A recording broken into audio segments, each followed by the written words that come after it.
Salut, moi c'est Ginger.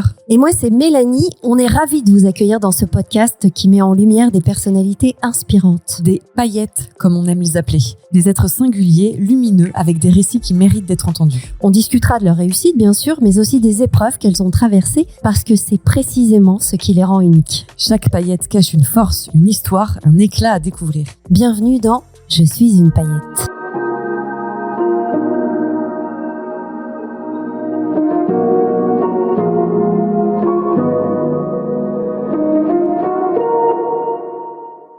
Je suis une paillette et je mets de l'extraordinaire dans mon ordinaire. Bonjour. Salut les paillettes. Comment ça va? Moi ça va bien et toi? Bah moi ça va très bien. Paillette, comment ça va? Moi, ça va aussi. Ah voilà. Vous m'avez détendu. Un 16%. Ah oui, je suis un 16%. Tu oui, es je un sais. 16%. Eh ouais. chouchou. Exact. Ça Tu nous sais fait ce que bien ça veut plaisir. dire. Oui, il y a 16% d'hommes qui écoutent le podcast. Oui, en vrai, il y en a A priori, plus, mais ouais. Parce que je me suis demandé comment on avait cette stat. Non, c'est nous qui l'avons fait Oui. sur Ah, Twitch, ok. mais vraiment comme ça, Ouais. qui Ah, mieux d'accord. mieux. Hein. C'est pas du tout. Ouais, Il y a non, beaucoup plus Bah de, oui, je de pense. 16% qui nous écoutent Ouais, ouais. qui n'y paraît. C'est sûr. ASV, toi, dis donc, ASVP. 51 ans bientôt, 52. Ouais. Quand Le 6 mai. Ok. Comme Georges Clooney. Ah bah waouh. Ah, Belle ça rêve, met belle la rêve. pression déjà. Je viens d'Orléans et je suis ingénieur en informatique. Mais Très bien. à Paris. Et ton prénom? Et c'est David. Bah Ah quoi, bah c'est ok, bien David. David. Bah oui, Bah oui, Comment vous connaissez pas David? Bah, Attends, attendez, David. Quand même. C'est fou ça, cette histoire. Quelque chose me dit qu'on va se marrer. Enfin, qu'on va pas s'ennuyer. Ah Parce oui, que sans c'est vous oui. spoiler, on a discuté un petit peu avant. ah oui, Et bon, voilà. on va pas s'ennuyer. Non, Non. a priori. Est-ce que tu sais qu'on démarre toujours cette émission par un questionnaire pour te mettre à l'aise? Oui, Est-ce que tu pourrais nous donner un mot pour définir ton humeur en général, s'il te plaît, David? mélancolique. Ah, c'est vrai? Enfin, Les- non, alors Tu mélancolique, mais dans le sens un peu Nostalgique. douce, tu vois, comme Alain Souchon, je voulais dire, tu vois, dans ce côté-là, pas un truc Parce que tu triste. sais que et dans la flambant. psychiatrie, la mélancolie, c'est le. C'est très- Ah, c'est le- mais oui, mais je c'est savais très- pas c'est le bien down. dire très Ah bas ouais. du. Ouais. Nostalgique? Nostalgique, un peu, Peut-être, voilà. c'est plus doux. Oui. C'est plus Ouais, en fond, plus comme positif. ça. Voilà, plus positif Ouais. en toile de fond. Mais Ok. sinon, plutôt Je sens joyeux. le côté poétique Oui, dans ce plus. que tu veux dire. Ouais. Oui, bah c'est aussi, oui. Ouais. Ouais. J'aime beaucoup la musique et les textes. Ouais. Donc, oui, il y a ça aussi. Ouais. Ok. Ouais. Une addiction que tu assumes totalement? Une addiction. Alors, Étienne Dao. Alors, attendez. Le gars est fan d'Étienne Dao. Alors voilà, là, ça y est, c'est posé, c'est dit. Je pose le dos, là. Étienne J'adore Dao. Étienne Dao. hein. Bah, Bien oui, une sûr. addiction qu'il assume. Et Étienne tout le Dao, monde c'est autour ton de moi. addiction? Ouais, j'ai tous ses disques, je vais à tous ses concerts.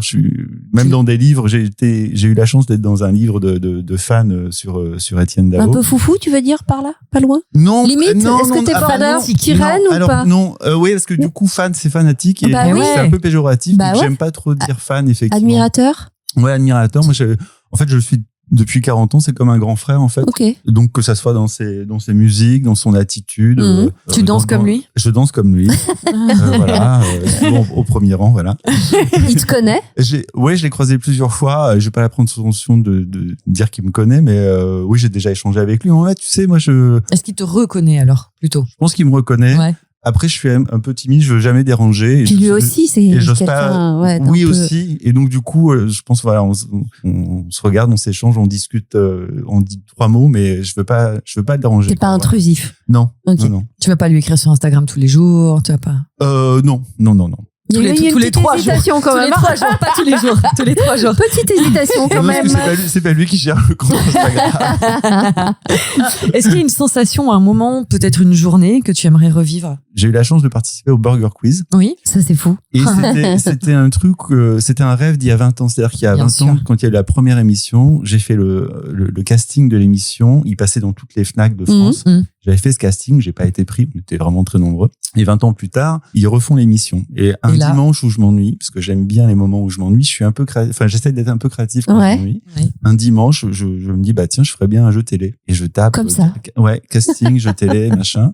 Et je tombe sur le Burger Quiz. Et donc, du coup, j'envoie le formulaire. Puis 3 à 4 mois après, on m'a appelé. T'as fait ta petite vidéo, J'ai fait ma tout petite ça, vidéo voilà. et tout dans la gare d'Austerlitz, derrière un dinosaure. Enfin, bon, voilà, une petite truc d'une minute. Ouais. J'ai montré ça autour de moi, on m'a dit tu seras jamais pris parce que en fait le casteur m'avait dit il faut être naturel, c'est pas la peine d'en faire des caisses, Ouais. machin. Et donc bon, je dis ouais naturel, voilà. Et il m'a rappelé. Et puis il m'a dit, bah, c'est bon, tu y es pris. Et donc j'étais hyper content. Mhm. J'ai annoncé ça à tout le monde. Et puis le truc n'arrivait pas, machin. Il m'a rappelé, il me dit c'est bon, sauf qu'il y a un souci, enfin entre guillemets. C'est pas Alain Chabat qui va présenter, ça sera 10 personnalités différentes. Est-ce que ça t'embête? Je dis non, ça fait 20 ans que j'attends, donc moi Oui, ouais. Alain Chabat ou pas, m'en fous, je veux venir. Je veux aller sur le plateau, quoi. Voilà. Et donc j'ai fait l'émission. Et c'est Manu qui présentait. Manu Payette, incroyable.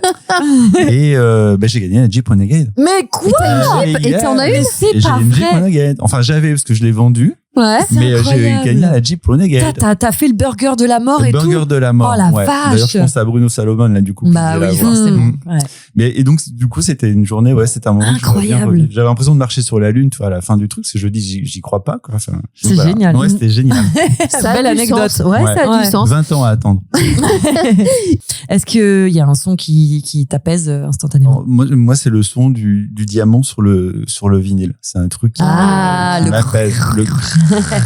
Où c'est un peu chaleureux, que ça craque un peu, qu'il y a un peu des défauts. Un peu de poussière, un peu de... Puis déjà, pour aller mettre ton vinyle, t'as fait la démarche de choisir un disque, de le poser, choisir la face. Dans le bon sens. À l'ancienne, déjà, à l'ancienne, déjà, ça t'apaise. Et puis, ce son un peu, chaleureux et qui craque, ça rend nostalgique. Encore plus humain. C'est ça, tiens, tu vois, cette chaleur de la nostalgie. Ouais. Exactement. La qualité indispensable pour être l'ami de David. Moi, j'ai réfléchi aussi à ça. J'avais pas d'une qualité réelle. En fait, moi, l'idée de l'amitié, c'est quand après plusieurs jours ou plusieurs mois ou même années, t'as pas revu quelqu'un. Quand tu redémarres ta conversation comme si tu l'avais quitté la veille, pour moi, c'est ça l'amitié. Les gens qui sont trop pas intrusif, mais à te faire des reproches, tu ne donnes pas de nouvelles. Dans l'attente. Si je t'appelle pas, tu m'appelles pas. Le côté un peu. Peut pas te faire confiance. Ça, j'aime pas trop. Je trouve que c'est pas ça l'amitié. L'amitié, c'est les gens qui sont là au bon moment. Et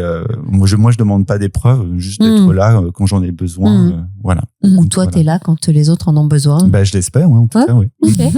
Ok. En notre voyageur, là. David, je suis en compartiment avec notre voyageur, là. Qu'est-ce que t'es venu nous raconter? C'est quoi cette vie, là? Qu'est-ce que t'as écrit dans le questionnaire des paillettes pour venir participer? Oui, on rappelle, je me permets 2 secondes. Vas-y, ça fait longtemps. Si vous voulez venir participer à Je suis une paillette, vous le pouvez avec grand plaisir. Racontez-nous votre histoire sur le questionnaire qui est dispo dans le fameux lien en bio, je mets entre guillemets, sur notre compte Instagram.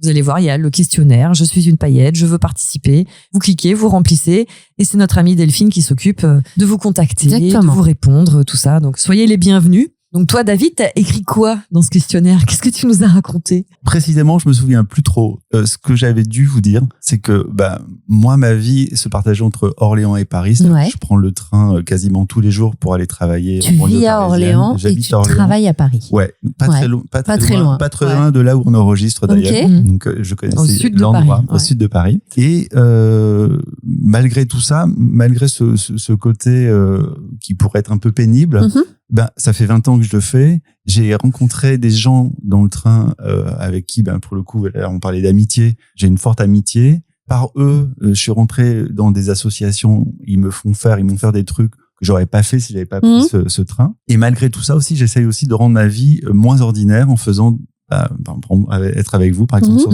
le podcast. Et faire des choses qui me cassent un peu ce quotidien, parce qu'il y a quand même 4 heures de transport. Ouais, c'est ça. Tu mets donc pénible. 2 heures tous les matins. 2 heures le matin, 2 heures Tu pars à quelle heure quand il n'y a pas de grève? Moi, je pars vers 6h30. Et j'arrive au boulot entre 8h30 et 9h. Ok. Et tu finis ta journée à? Je repars vers 18h, 18h30. Et j'arrive chez moi vers 20h30. Donc c'est quand même, c'est un peu aliénant quand tu vois ça comme ça sur le papier. Absolument. Depuis 20 ans? Depuis 20 ans. Alors, après, ça a changé en 20 ans. Quand tu calcules le nombre d'heures que tu passes dans le train, sur 20 ans, putain, c'est... Alors, du coup, tu occupes ton temps et tu vas voir que, ce temps un peu perdu, je l'ai rattrapé par d'autres biais. Déjà, il y a 20 ans, il n'y avait pas le téléphone portable. Oui, il y avait moins d'ordinateurs portables. Il y avait des coins fumeurs dans les trains. C'est vrai. Et, on pouvait rencontrer des gens plus facilement. C'est-à-dire que moi, en prenant le train, je me positionnais toujours au même endroit sur le quai, bah forcément tu regardes des gens autour de toi qui font comme toi. Et puis quand il y a les premiers incidents, parce que ça arrive quand même avec la SNCF, t'as des retards, t'es en panne au milieu de la Pampa là entre Orléans et Paris, bah les gens avec qui tu osais pas discuter, bah tu commences à discuter petit à petit, parce que c'est des visages familiers et tout ça. Je te vois tous les matins, voilà. Et puis bah petit à petit, bah il y a des groupes qui se créent comme ça par affinité. Puis tu prends un café, t'apportes les croissants dans le train, tu fais des anniversaires, tu fais des apéros le soir. Voilà. Mais vous êtes combien là, ce petit groupe par exemple, là, celui auquel tu fais référence ça dépend des heures de train, mais alors je pense qu'on était 10-15 à se croiser fréquemment, quoi. Fréquemment dans différents trains. C'est-à-dire que moi maintenant quand je prends le train, je connais toujours quelqu'un en fait. C'est comme ça. Voilà. Tu vois, mais même les contrôleurs à force d'être. Mais les contrôleurs aussi. Et oui, ils nous connaissent, c'est vrai. Ouais. En plus, bah, tu vois, au moment, on avait aussi créé une association de voyageurs. On faisait grève aussi, grève de présentation du billet, machin, tout ça. Ouais. Mais pour rigoler. Non, parce qu'en fait, on paie un abonnement et puis on subissait beaucoup de retard. D'accord, ok. Donc, on avait contacté la presse, la télé, on était passé d'envoyé spécial et tout, enfin, tu vois. Et donc, du coup, bah, tout ça, ça crée des liens, en fait. Ouais. Donc, je fais des rencontres. Maintenant, c'est moins possible parce que. Téléphone, tout le monde venait dans le téléphone. Il y a les séries sur Internet. Ouais. Et puis, les gens aussi, je remarque que les gens lisent moins. Ça, c'est sûr. Vous faites le podcast aussi sur les lectures. Moi, en fait, en prenant le train, j'ai commencé à lire. Ok. Alors que t'étais pas lecteur. J'étais pas lecteur. Moi, j'ai fait un lycée technique. J'ai lu dans mon enfance les livres comme qu'on me donnait obligatoire. À l'école, obligatoire. Ouais. J'allais pas vers le livre en fait. Et puis en commençant ces trajets, j'ai un ami qui me dit mais tu fais quoi dans le train? Bah rien. À l'époque, je connaissais pas encore les personnes dans le train. Je dis bah je fais rien. Il me dit bah pourquoi tu lis pas quoi? Prends un bouquin. Bah oui. Et il m'a donné Amélie Nothomb. Et c'est des tout petits livres, Amélie Nothomb. Enfin, en un aller-retour, tu lis le livre. Tu peux, ouais. Donc, j'ai commencé à lire Amélie Nothomb, les premiers livres. Hein, donc, il y a 20 ans. Les Catalinaires, tout ça. Ouais. Alors, Amélie Nothomb, elle a un truc incroyable, c'est qu'à chaque fois, enfin, en tout cas pour moi, il y a toujours des mots que je comprenais pas. Fallait que j'aille chercher dans le dictionnaire. C'est clair. Donc, je me dis, voilà, vraiment, je pars de loin, mais bon, vraiment. J'allais te dire, t'as pas commencé par le plus simple, le plus accessible. Ouais. Et donc voilà. Et puis en fait, j'ai découvert aussi qu'à la Fnac, il y avait autre chose que les disques et les vinyles. Il y avait aussi des bouquins. Ouais. Et donc du coup, voilà, on m'a donné des livres. Et puis petit à petit, je me suis aussi fait moi mon propre chemin littéraire. Tout à l'heure, je parlais de Dao. Lui aussi, par des textes, il parlait de Genet, de Artaud, Miller, William Blake. C'est des noms. Tu vois, je me suis dit mais c'est qui? Et donc du coup, ça te force aussi à aller chercher. Ouais, tu vois. Bien sûr. Et donc voilà, je me suis fait comme ça cette liste. Et donc je lis comme ça 1 ou 2 bouquins dans la semaine. Et donc, par exemple, si on prend la lecture, il y a quelques années, je sais pas pourquoi, je me suis mis à chercher s'il y avait des prix littéraires. Ouais. Et, il y en a. Oui, mais pour des lecteurs en fait, tu vois. Et ça, je savais pas. Ah oui, les fameux prix des lecteurs. Voilà. Donc j'ai commencé à faire le prix du livre de poche. Ok. J'ai été pris. Ok. T'as postulé, donc tu dis tiens allez. Et je me suis retrouvé à être juré de ce prix. Mais ça t'a apporté quoi? Alors pendant 1 an, enfin 9 mois, tous les mois, tu reçois 3 livres du livre de poche et tu dois en choisir un. Ouais. Et à la fin des 9 mois, sur les 9 qui ont été sélectionnés par l'ensemble des jurés, tu dois en élire un. Et puis après, t'as la remise de prix. Et donc du coup, c'est aussi intéressant parce que là, c'est pas des livres que tu as choisis. On te les impose. Et donc, du coup, tu vas dans plein d'univers. Oui, bien sûr. Ça, c'est un truc qui est assez chouette. Ça ouvre les chakras, c'est pas mal. Ouais. Voilà. Et donc là, je me suis dit, tiens, j'ai envie de postuler au prix du livre Inter. Et là, je me suis dit. France Inter. Pour vous, les paillettes. Exactement. Et donc, je commence à regarder sur Internet, je lis les trucs. Et là, on dit, c'est quasi impossible. Il y a 2400 candidatures à peu près par an. Oui. Ils prennent 24 personnes. Alors, il faut savoir que le prix, depuis sa création, est paritaire. Donc, il y a 12 hommes, 12 femmes. Ouais. Et de toutes les régions et toutes tranches d'âge. Donc, là, on passait, je me suis dit, tiens, je vais le tenter. Mais alors, c'est quoi? Qu'est-ce qu'il te demande? Comment quoi? Alors, il faut que tu fasses une lettre. Ah bah oui. Oh wow, motivation donc, quoi, lettre de motivation. OK. Motivation. Ouais. Et là je me suis dit là moi vraiment vu mon parcours, ils vont pas me prendre parce que moi je suis pas forcément un grand lecteur, j'ai pas fait petit syndrome de l'imposteur j'ai pas fait Cannes, Hippocane, enfin vraiment le truc voilà.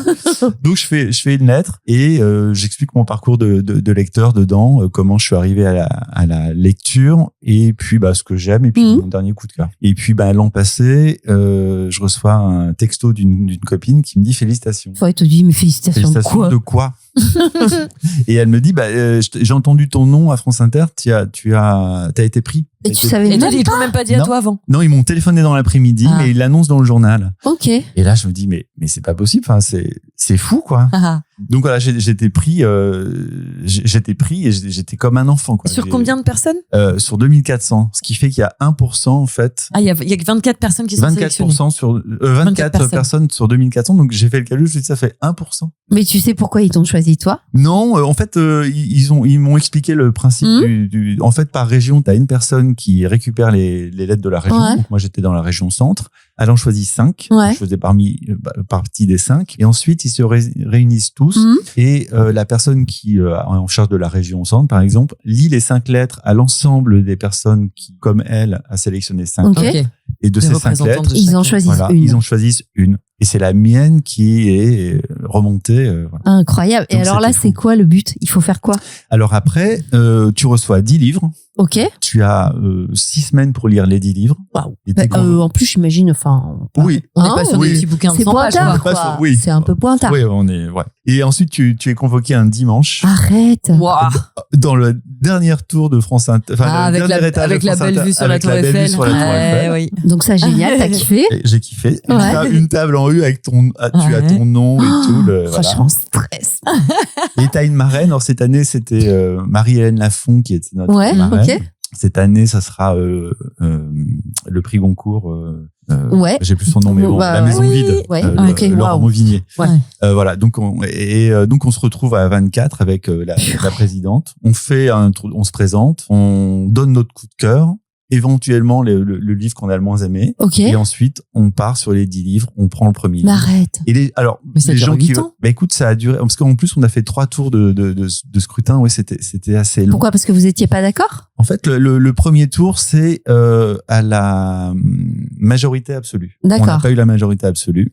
Merde. Donc, et après ça, c'est à la proportionnelle. Et à la proportionnelle, on avait encore des égalités. Et donc, l'an passé, c'était assez serré avec Adèle Lyon. C'était un peu le livre du moment. Et puis, finalement, c'est Florence Sévos avec Un perdant magnifique qui a eu le prix. D'accord. Mais on a fait 3 tours de vote. Hein. Il y a parmi ces livres certains que t'as détestés, genre Grosse Merdasse. Non.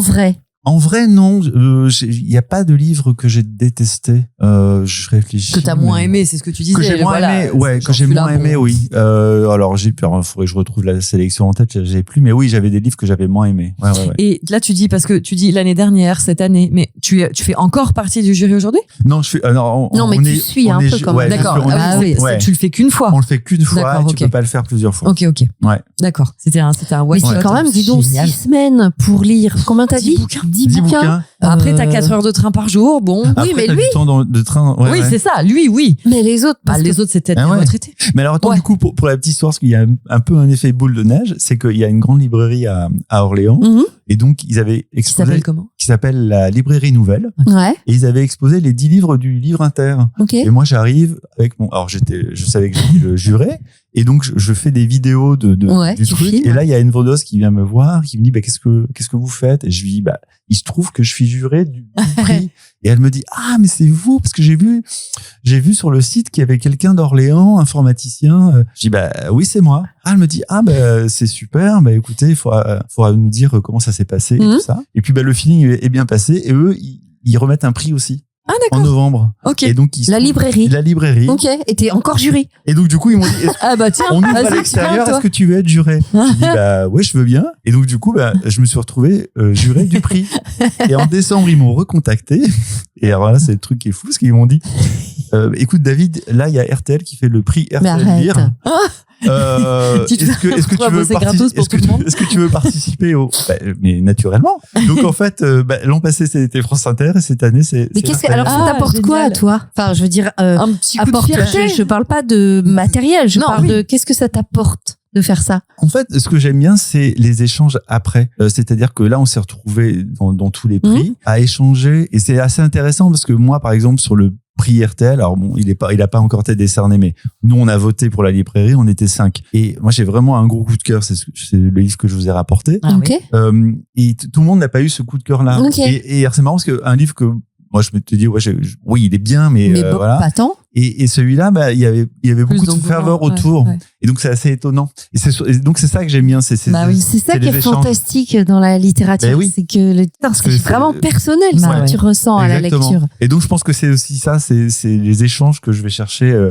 Parce que finalement, quand tu lis, t'es tout seul. Et t'as envie parfois de le partager. Mais le lire, déjà, ça prend du temps. Il faut trouver que les personnes aient envie de le lire aussi. Aussi, bien sûr. Et après, il faut échanger. Alors là, forcément, qui fait partie du prix, ton but, c'est de le lire et après d'échanger. Et donc, je pense que c'est ça aussi que j'aime. Donc, si ça se trouve, tu vas nous faire tous les prix littéraires. Je sais pas.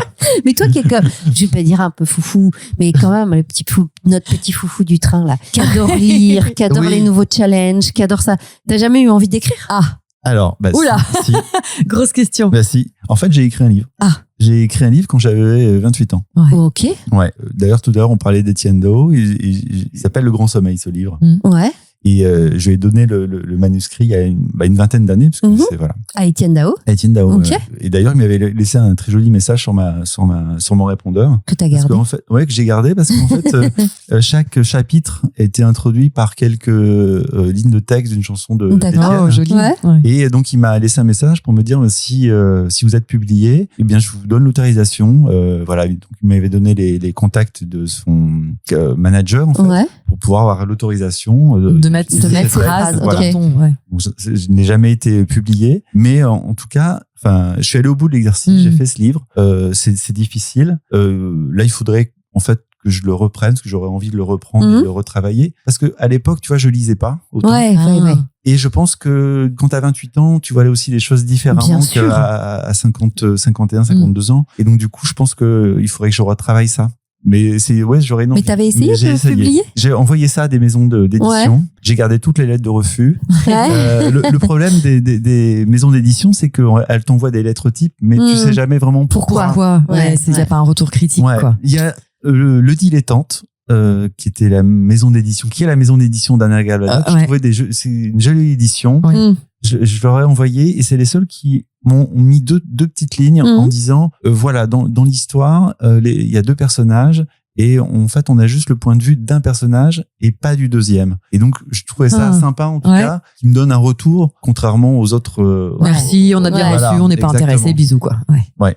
Mais moi je trouve que les gens qui publient, qui ont cette chance là, déjà il faut accompagner aussi le livre derrière, mais déjà ils ont passé du temps, c'est un effort, même tu vois, parfois critiquer un livre, c'est pas évident, parce que tu critiques une œuvre, quoi. Qui sommes-nous pour, en fait, bien sûr, évidemment. T'as pas aimé, mais qui tu es, toi, pour dire c'est de la merde, ou c'est génial. Exactement. Oui, en fait, c'est comme un tableau, ça t'a touché ou ça t'a pas touché. C'est ça, c'est j'aime ou j'aime pas, mais c'est pas de la merde et c'est pas génial. C'est j'aime pas, c'est tout. Mais souvent, que ce soit les chanteurs, les acteurs, les écrivains et tout, disent, nous, on fait quelque chose et après, notre bébé, on le donne. Est-ce qu'ils vont adhérer ou pas adhérer? Ça fait partie du jeu. Exactement. Même si il y a beaucoup de boulot, de souffrance parfois et tout, ça fait partie du jeu. Mais tu vois, tu parlais d'artistes. En fait, moi, je pense que j'ai pas une âme d'artiste, parce que sûrement un peu quand même. En fait, pour un informaticien, en tout cas, tu vois, voilà. On s'attend à quelqu'un de très carré. Et là, pas du tout. On sent quand même chez toi que t'es un petit peu un petit grain de et un peu assis sur ton nuage, quoi. Des trucs qui me changent du quotidien. Parce que ton quotidien, mais ça depuis toujours, ou non, depuis que tu travailles et que t'as cette routine. Je pense que enfant. Toujours, voilà. Ouais, moi j'ai un frère jumeau. Ouais. Et on s'ennuyait, tu vois, enfant. Et donc on passait du temps à essayer de s'occuper. Ouais. Et je pense que parfois je recherche ça, parce que je suis maintenant aussi, comme beaucoup, sur mon téléphone. J'ai l'impression que je passe du temps à scroller sur Instagram, et je dis mais j'ai fait quoi? En fait, j'ai perdu 1 heure. Et en fait, je recherche l'ennui en essayant, et de me dire, j'essaye d'être créatif et de faire des choses. J'écoutais le podcast. Moi, par exemple, pourquoi je dis j'ai le syndrome de l'imposteur sur ce podcast? Parce que j'écoutais, alors je sais plus son prénom, le scénariste. Hakim. Ouais. Qu'on a reçu au mois de mars. Ouais. T'as vu? Mais c'est fou. Mais quelle vie! Vraiment, lui.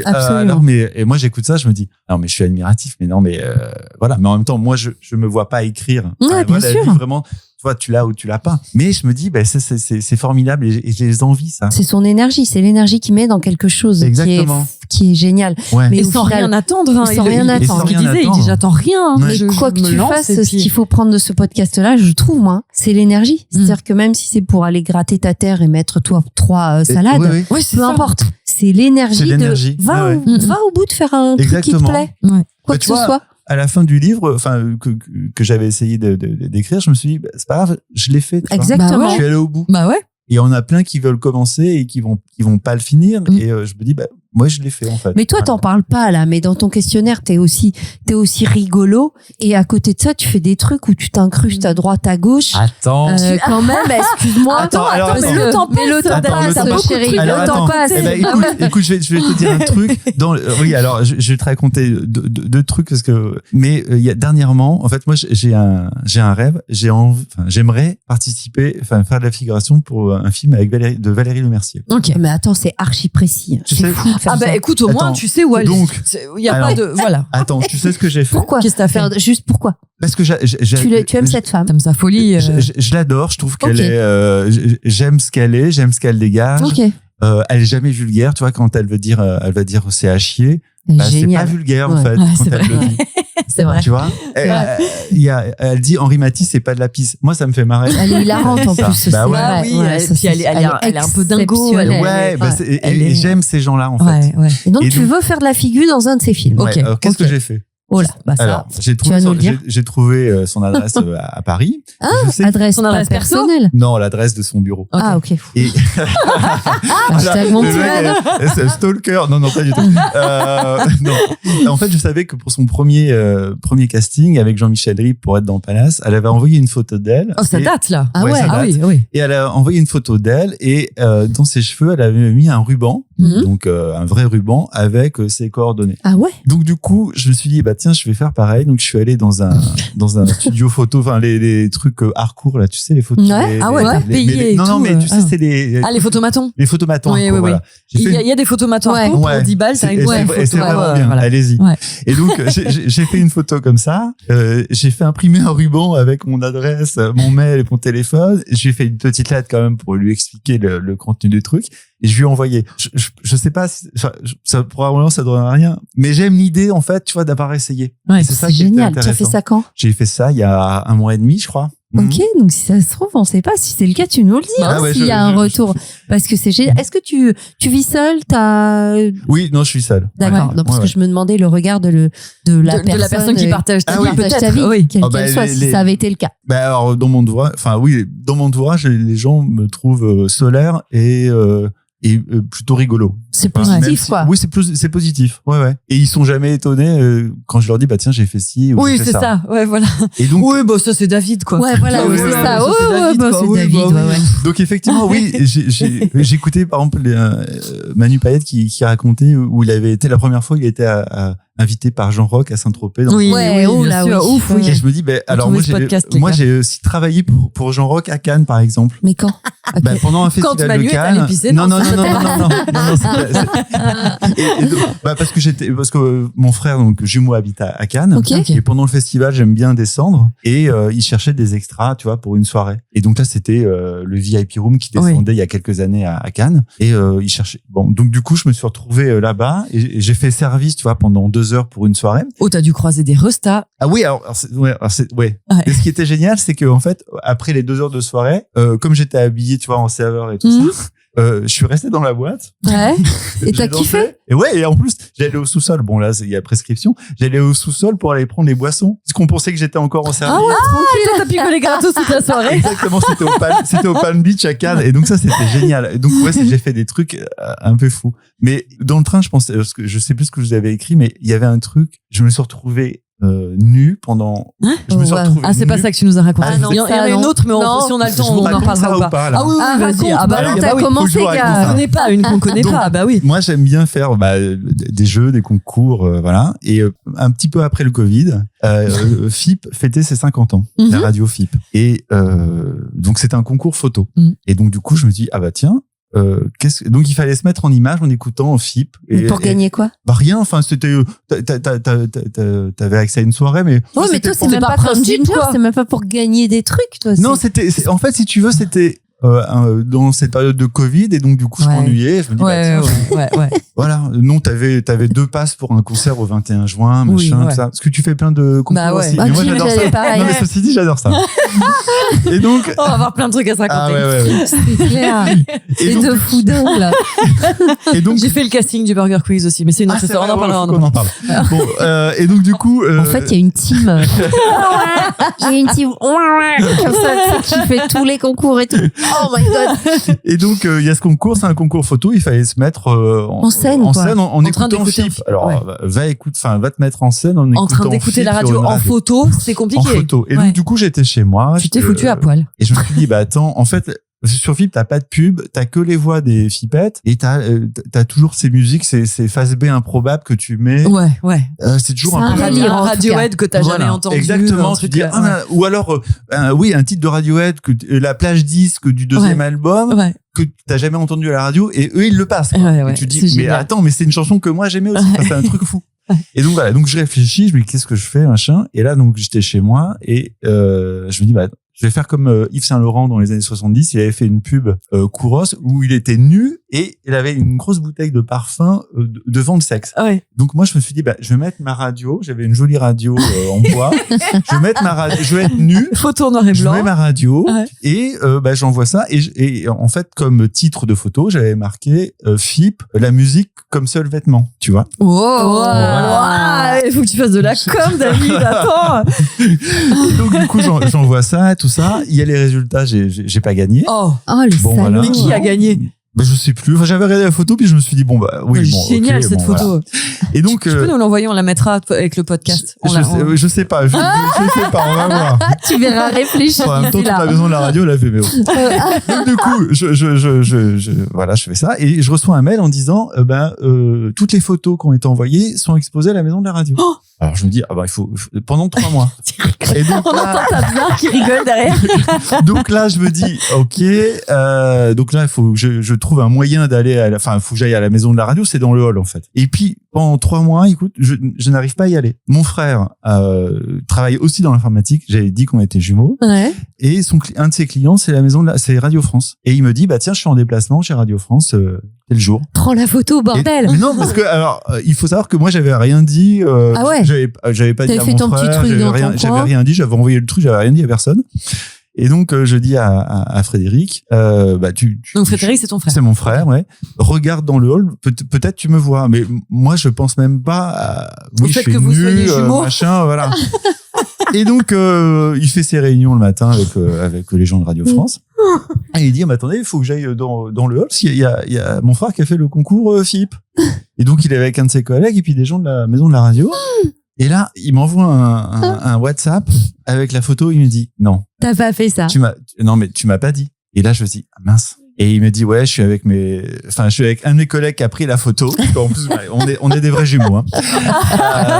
Donc voilà. Et il envoie ça à mes parents. Mes parents, elle est sympa cette photo. Ils te connaissent, j'imagine. Ils vont quand même pas rejeter leur enfant. Et là, j'étais tout gêné. Je me dis mince, mais j'ai mis mon frère dans une position. Est-ce que ses clients ont pas dit ça va gars, c'est pas ton frère, c'est toi. Oui. Non, ils lui ont pas dit ça, mais parce qu'il y avait c'était écrit David sur le truc. Et voilà. Mais donc du coup, après coup, en fait, il me dit non. En fait, ça m'a fait marrer. Mais sur le coup, tu connais. Voilà. Et puis ça a fait marrer les gens de sa boîte aussi. Et maintenant, ça le fait marrer. Et donc du coup, je lui dis toujours, je me suis retrouvé nu pendant 3 mois à la maison de la radio. Et ça, c'était en 2020, tu disais, c'est ça, à un moment. C'était en 2020, 2021, Covid, post-Covid. Exactement. Ouais. Je sais que c'était une période où on pouvait plus trop sortir. Voilà, donc voilà, pas la période dure, mais la fin d'année. Ouais. Mais avec toutes tes excentricités et tout, il y a pas un moment où tu as eu envie de vivre sur Paris et d'arrêter ces trajets tous les matins et d'être sur place et de... Les gens me disent mais pourquoi tu habites pas à Paris, pourquoi? Et en fait, c'est comme la chanson de Marc Lavoine qui s'appelle Paris, tu vois. Je pense que je déteste autant Paris que je l'adore. Je suis content d'habiter à Orléans parce que j'ai les week-ends un peu tranquilles avec tu vois, tu peux faire les trucs à pied, t'as pas le métro, machin. Et en même temps, je suis aussi content de prendre le train et d'aller à Paris, de venir, de t'imprégner de cette ambiance-là, d'aller à des concerts, d'aller faire des jeux, machin. Enfin. Mais quand tu fais ça, quand par exemple tu fais un concert un soir, tu rentres quand même chez toi ou t'arrives de temps en temps à rester un peu sur place? Non, je reste sur place parce que le dernier train est à 22h50. Voilà, ouais. Les concerts, c'est 23h en général. C'est toujours très compliqué. T'as pas le temps, ouais. Donc non, là je reste. Mais sinon, j'aime bien ce côté d'avoir les deux en fait. Et en fait, j'ai habité à Paris quand j'ai été étudiant. Alors, tu vas me dire, étudiant à Paris, on est sur un autre level là, parce qu'il y a pas l'argent. Non, bien sûr.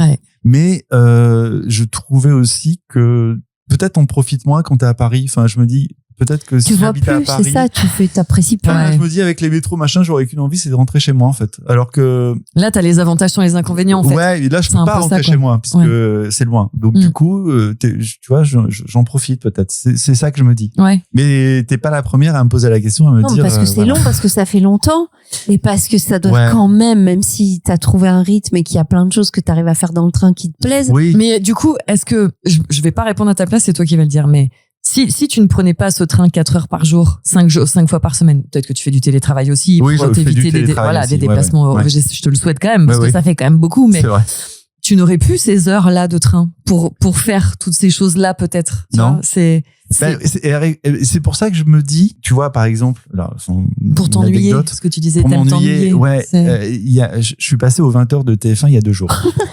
Mais pourquoi? Pourquoi? Pardon. Qu'est-ce qu'il a fait encore? Qu'est-ce que t'as fait? Ce gars est insolite. Pour quel motif? C'est génial. Qu'est-ce que t'as foutu? C'est mon héros, David. C'est mon héros, David. Parce qu'il y a une journaliste qui cherchait des personnes qui faisaient un trajet domicile-travail par le train. Ouais. Et donc, je tombe sur cette annonce sur Facebook. Et donc, moi, je lui envoie un truc et je lui dis, voilà, ça fait 20 ans que je fais les trajets Orléans-Paris. Et donc, elle me renvoie un petit truc. Dites-moi en plus, vous partez à quelle heure, machin, hein. Donc, je lui explique. Je lui dis, après, en plus, il faut que je prenne le RER, machin, hein. Je lui donne les coordonnées téléphoniques. Elle m'appelle. Et donc, là, j'étais à Issy-les-Moulineaux. Donc, voilà. Et elle était à TF1. Et donc, c'est pas très loin. C'est pas très loin. On est porte à porte. Voilà. Ouais, et donc, on échange, machin, là. Et je lui dis, mais vous êtes à TF1 là, actuellement? Elle me dit oui. Je lui dis, attendez, si vous êtes du bon côté, vous regardez vers la Seine, vous regardez la grande tour à Caen, il y a une petite tour à côté, et en fait, limite, je pourrais faire coucou, je suis en face là. Et ça l'a fait marrer, c'est ce qu'elle m'a dit, et elle me dit, en fait, j'ai fait qu'un appel, c'est vous. Oh. Et on a organisé le reportage tout autour de la gare d'Orléans. C'est incroyable. Voilà. Et donc, et je lui dis, donc je lui parle de mes amis du train et tout ça. Elle me dit, ah ouais, vraiment? Et donc, tout n'est pas rose, hein, tout n'est pas idyllique. Sûr. Et donc voilà, donc elle a fait le reportage comme ça. Et je vois ce reportage il y a 2 jours, donc dans le 20h. Et c'est vrai que j'ai eu plein de trucs en disant, disons, on a envie de prendre le train, là. Tu vois, j'ai demandé le truc, non, mais vraiment, c'est pas ça. C'est juste que, je pense que finalement, de ce truc-là, par les rencontres et ça, j'en ai fait une force, quoi. Et j'essaye de transformer ça. Est-ce que t'as un train tatoué quelque part? Ah non, j'ai pas de train du tout. Non, mais c'est génial d'avoir réussi. Très grand voyageur. Ah oui, j'espère qu'ils t'offrent le café et le journal à chaque fois que tu rentres. Ils ont plutôt intérêt, parce que là. Ça peut être tellement payé. On aurait dû sponsoriser cet épisode par la SNCF. Exactement. On le fera peut-être. T'aurais aimé faire un autre métier, autre chose, parce que on voit que t'es quand même très attiré par tous les trucs artistiques, la lumière, un peu les paillettes, enfin, tu vois, en fait, cet univers-là. Je pense que j'ai mis longtemps à savoir ce que j'aurais voulu faire, et j'aurais voulu faire de la radio. Ah ouais? Ouais, mais pas forcément autour d'un micro. Moi, j'adore la musique. Il y a des gens que je vénère, des journalistes musicaux, tu vois, Didier Varro, Christophe Comte, Éric Jean-Jean, Sophie Rosemont, voilà. Et je me dis, j'aurais voulu faire ça en fait. Mais t'aurais une belle voix de radio, hein, sache-le. Ah oui? Ouais. Et pourtant, je fume pas. Hein. Non, mais t'es très agréable à écouter. Hein. Ah, et Émilie Massoyer aussi, faut que je la cite parce que j'adore Émilie. Et en fait, depuis quelques années, je me dis, en fait, c'est ça que j'aurais dû faire, travailler autour de la musique. Mais il n'y a pas une petite radio à Orléans. Enfin, c'est pas perdu. T'as l'air d'être très calé sur le sujet. Tu peux très bien les postuler, leur dire je peux pas faire une petite chronique. Il y a Radio Campus et en fait il y avait des créneaux et j'aurais pu avoir un créneau, sauf que là il faut du temps et en fait il faut se contraindre. Parce que là c'est un direct. Tous les lundis de telle heure et là j'étais pas sûr sur l'année de pouvoir tenir le rythme. Et pourquoi tu le fais pas sur les réseaux sociaux? Parce qu'aujourd'hui chacun peut faire ce qu'il veut finalement. Où il veut, comme il veut, avec son téléphone, avec son. T'as besoin de personne si c'est un truc à assouvir comme ça. Ouais, c'est vrai. Tu fais des petites vidéos sur Insta, sur TikTok. La musique, c'est ta passion. Sur les livres, c'est ta passion calée de fou. J'ai un Instagram sur lequel je partage des. Donne-le, comme ça, si les paillettes elles veulent aller le voir. Sur @musics MUSCS books. France. Alors là, tu nous fous les deux dans le même truc, la musique et les books, quoi. Voilà. C'est un concept. Alors attendez, parce que je vais vous dire, en fait, mon premier compte Instagram, ça s'appelait Mes disques, mes livres et moi. Instagram me l'a fermé. Ah bon? Ok. Parce que j'avais été à des concerts et j'ai mis quelques vidéos. Alors moi, j'aime pas filmer trop les concerts. Sinon, ça gâche. Je regarde pas les vidéos après et puis en plus, ça me gâche le concert. Donc je fais 30 secondes ou une minute vraiment pour capter le truc et dire j'y étais et voilà quoi. Et le producteur des concerts a contacté Instagram et a fait clore les petites vignettes et au bout du 3e rappel clôt mon compte. Et un an après, mon premier compte est réapparu. Mais donc du coup, c'est pour ça que j'ai ouvert Music Books France. Voilà. Ok. Ouais. Allez suivre David. Voilà, je mettrai le 20h si vous voulez dans pour les gens. Et t'es venu avec des livres à nous conseiller du coup. Est-ce que tu veux qu'on termine par ça ou est-ce que t'as encore une anecdote folle à nous raconter? Je pense que en fait ce que je vais raconter c'était comment je m'étais infiltré à la soirée privée d'Étienne Dao. Vas-y, ça c'est génial. Écoutez, je vous la raconte vite fait. Étienne faisait une résidence à la Philharmonie à Paris et il faisait trois concerts différents à la Philharmonie. Je fais le premier concert. Et à la sortie du concert, sur un bar, traîne une carte comme un badge, comme les badges d'entreprise. Et là, il y avait personne. Je regarde le truc. C'était pour une soirée dans une boîte qui s'appelait Le Faust à Paris. Et c'était sous le pont Alexandre III. Et c'était 3 jours plus tard. Et je me dis. Je regarde autour de moi, je prends ce petit badge, je le mets délicatement dans la poche. Tu l'as chouré direct. Et voilà, et je m'en vais. Voilà. Et puis je lance et donc je regarde et je me dis mais en fait c'est carrément un carton, mais un badge d'invitation pour l'after, pour le dernier soir de concert d'Étienne quoi. Et je trouve que j'avais mon frère qui venait, j'avais la famille. Encore lui. Voilà, parce qu'on est fans tous les deux d'Étienne et on est à ce concert. Et donc du coup sur Facebook, je lance un appel, justement encore avec les copains du train. Je dis qui dans son entreprise a une imprimante de badge. Et là il y a un mec. T'as voulu copier le badge. Un mec me répond. Un pote me répond et il me dit mais moi. Alors je me dis je peux pas photocopier le truc machin. Écoute, j'ai passé 2 soirs sur Word à reconstituer les trucs. Je lui ai envoyé très gentiment. Il m'a fait plusieurs impressions. Il me les a données. Ça n'allait pas machin. Jusqu'à ce qu'à un moment ça marche. Et puis je me suis dit voilà. Et effectivement on est rentré. Mais vous avez pas eu peur quand vous y êtes allé? En fait j'ai mis la vraie invitation au-dessus, en haut, les autres en dessous. Les autres oui, parce que j'avais. T'en avais fait combien? Moi j'avais une vraie. Oui. Ouais. Et ensuite j'ai demandé pour ton frère. C'est bon, on arrête là. Non, mais il y avait ma belle-sœur, il y avait la famille, tu vois. Il a fait rentrer toute la smalade. Non, mais alors attends, parce qu'on a été très gentils. Tu vois, on a juste consommé un petit peu des trucs, machin, mais on a dansé. On n'a pas embêté Étienne. On a juste fait une photo.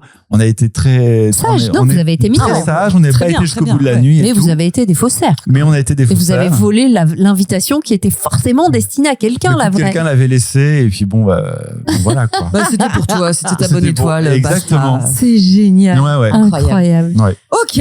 Alors, tu nous recommandes tes 2 livres pour terminer, s'il te plaît? Alors, j'ai le premier livre, il est sorti au mois de janvier. C'est Cécile Coulon avec Le visage de la nuit. Ça. Si vous aimez l'ambiance de David Lynch dans Elephant Man, si vous aimez Tim Burton surtout, moi je pense que Tim Burton devrait acheter les droits de ce livre. Je vais le pitcher rapidement. Vas-y. C'est un petit garçon qui est défiguré, qui a une tête de monstre. Alors moi, quand je l'ai lu, j'avais la tête d'Elephant Man de David Lynch. Donc il a vraiment une tête défigurée et il est abandonné par son père qui fait une crise parce que voilà, il supporte pas ça quoi. Il est recueilli par un prêtre qui vit avec une femme qui elle a été brûlée au visage. On comprendra pourquoi dans le livre. Et il est élevé. Non, alors ça paraît triste comme ça. Non, mais en fait ça parle beaucoup de sentiments. Et vous verrez que c'est pas si triste que ça. Bon, évidemment, c'est pas de la galéjade en voiture. Non, mais c'est très bien écrit, ça se lit rapidement. Et c'est un texte qui touche. Et moi, ça m'a beaucoup. Et c'est écrit sous la forme d'un conte, évidemment. Enfin, je dis évidemment vu l'histoire, mais voilà. Comme de par hasard, il est finaliste du Grand Prix RTL Lire Magazine 2026. Oui. Et alors, j'ai pas le temps, parce que je pourrais vous raconter aussi une anecdote sur Cécile Coulon et le train. Non, mais il va falloir que tu reviennes. Qu'est-ce que tu veux que je te dise ? Quand tu te seras incrusté dans 2-3 doses, que tu auras gagné encore 3-4 trucs et que tu reviendras. Et le deuxième livre que je vous conseille, c'est un livre qui est sorti il y a 1 an, enfin au mois de septembre dernier. C'est L'oreille absolue de Agnès Desarts. Ça, c'est un bonbon. Ça se passe dans le nord de la France, dans un petit village. Ça parle d'une harmonie municipale. C'est un peu dans l'esprit d'Enfanfare, mais là on est autour de l'harmonie municipale. Dans le nord de la France, chaque chapitre, c'est un habitant, un personnage de ce petit village. C'est un petit livre pour les flemmards, je préfère le dire. Et c'est une histoire de sentiments. Ça parle de sentiments, ça parle des gens qui se croisent. C'est très beau. Enfin, vraiment, moi, j'ai eu un coup de cœur. Je me suis dit qu'il aurait plein de prix. C'est pas encore le cas, mais ça peut peut-être venir s'il est sorti en septembre. Exactement. Donc voilà. Donc c'est aux éditions de l'Olivier. Merci beaucoup, David. Merci à vous. Merci d'être venu. Merci de. Toi aussi, t'as un bonbon. Ah oui. Écoutez, moi j'avais plein de stress et en toi fait, aussi, t'as un vrai bon bec. Mais ça va, t'es content. Je suis hyper content d'être avec vous, mais vraiment. Et on t'avait dit ça passe vite. Et écoute, si te réarrive des choses, et franchement, j'en doute pas. En même temps, ces choses-là, on les provoque. Bien sûr. Souvent, les gens disent t'as de la chance, machin. Mais je suis non, j'ai pas de chance. Je fais des choses pour que ça arrive. Pour le Burger Quiz, on me dit t'as de la chance. Non. Moi, j'ai postulé. Exactement. Et puis, ça se trouve, ce serait pas arrivé. C'est tout. Il faut provoquer ça. Il faut provoquer les chances. Voilà. Je suis d'accord. Et les moments insolites, et les moments de vie, et piquer une petite carte pour aller dans une soirée. Et il faut savoir s'ennuyer. Aussi. Bien sûr. Tout à fait. Merci beaucoup, David. Merci beaucoup, David. C'était trop chouette de t'avoir. Bisous les paillettes. Bisous les paillettes.